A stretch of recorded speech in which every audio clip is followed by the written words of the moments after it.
Jets have made a hire. They have hired Mike Nicolini as their strength and conditioning coach. If you're not aware of Mike Nicolini, you don't watch our show every day. Kyle Brandt, you know Mike Nicolini because he was the dark knight of the 49ers coaching staff during their 2019 Super Bowl run. Let's go back down memory lane. Get to know new Jets strength and conditioning coach Mike Nicolini from his Good Morning Football debut. He is the Saleh Wrangler, the get-back coach. Let me tell you something about this. Last year, this guy was an intern. We all had internships. We tried to get him. Saleh is his whole job. Keep him on the field, because as you know, a get-back coach, it's almost always, he's got him by the shirt. If the coach gets too far on the field, the players do, they can be flagged. They have been flagged. Look at the smile. He follows him the whole time, and he knows it's hilarious, but Nicolini's job is to keep him back.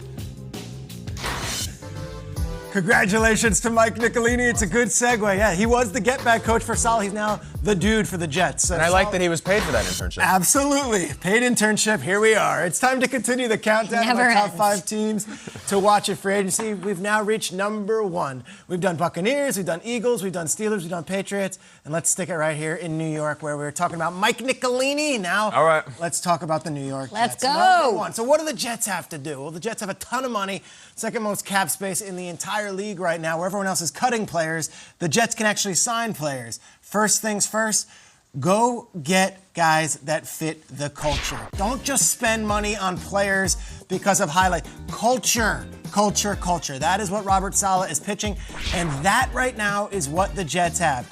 There's your guy. There's your sell. Here it is. Richard Sherman raves about him. Every coach that's worked with him raves about him. The entire San Francisco staff has left San Francisco to come to New York to work for him.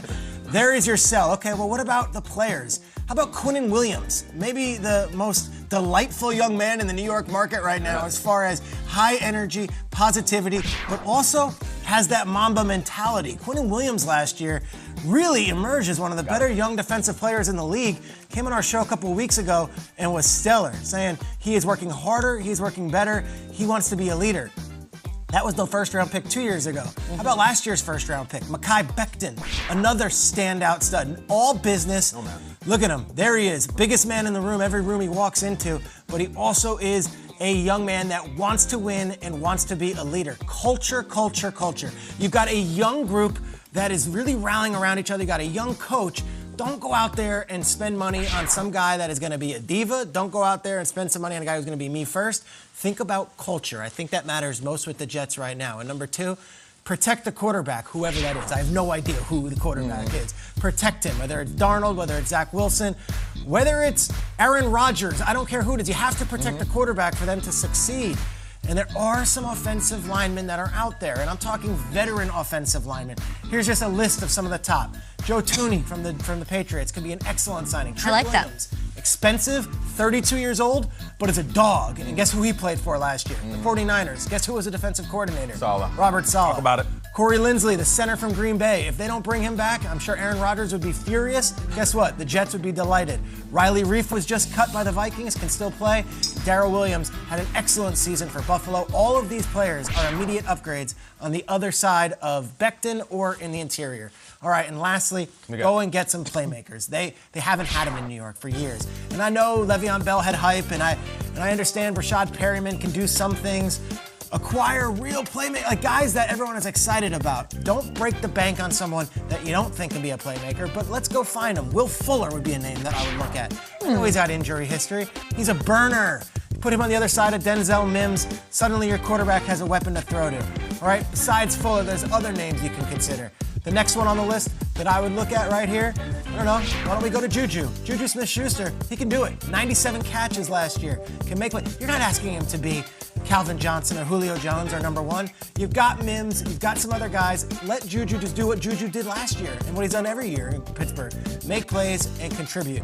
And lastly, I'll go to this name right here. It's a player that I think is going to be a name that everyone's going to circle, Kenny Gallaudet. Why not? Make the big splash. Kenny Gallaudet is going to be the highest paid wide receiver in free agency. The Jets have the second most money. He's 27 years old. He's athletic. He's talented. He would be a star in this city if he could stay healthy and make the plays.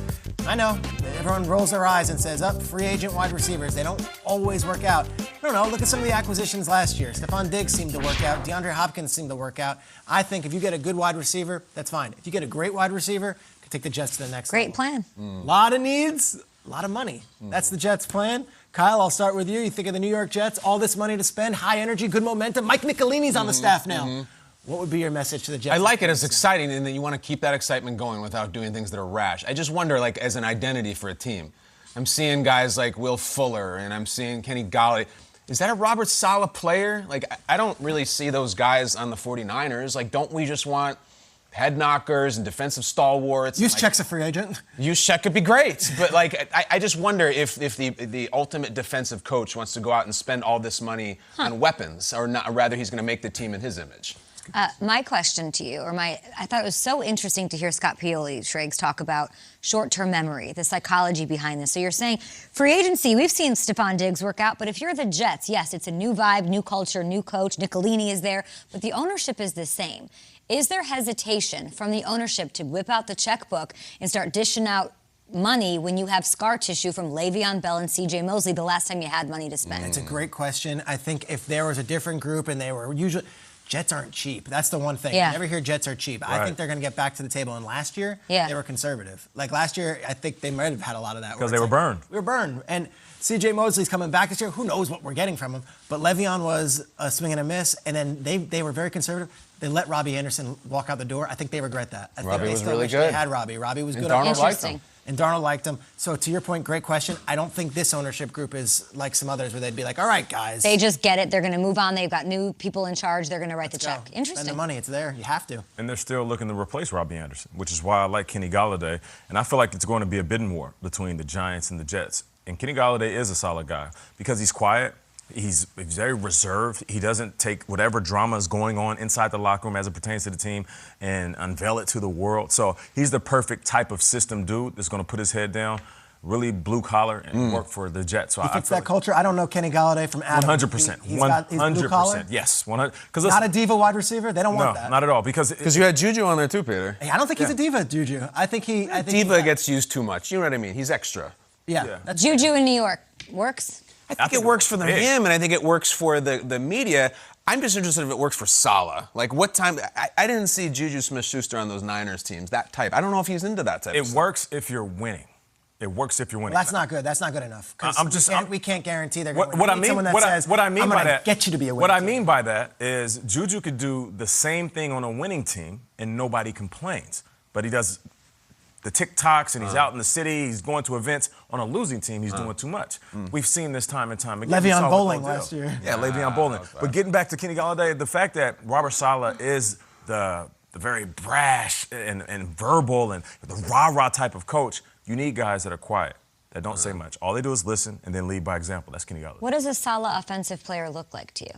It looks like Juszczyk. It looks like veterans. It looks like good, strong, Emmanuel Sanders types and veteran tight ends and guys who have been to the playoffs. Hines Ward. Yeah, they're going to hit. They're going to work. Like, maybe that's just a myth, and maybe that's just window dressing how he is, and he's going to go out and spend it on young TikToking wide receivers. Maybe they don't make that. Maybe they don't make those guys. But that's what it looks like to me. Maybe they don't, Nate. I feel Who knows? like Juju on those back pages would be something else. Yeah, the wordplay is off the every charts. week.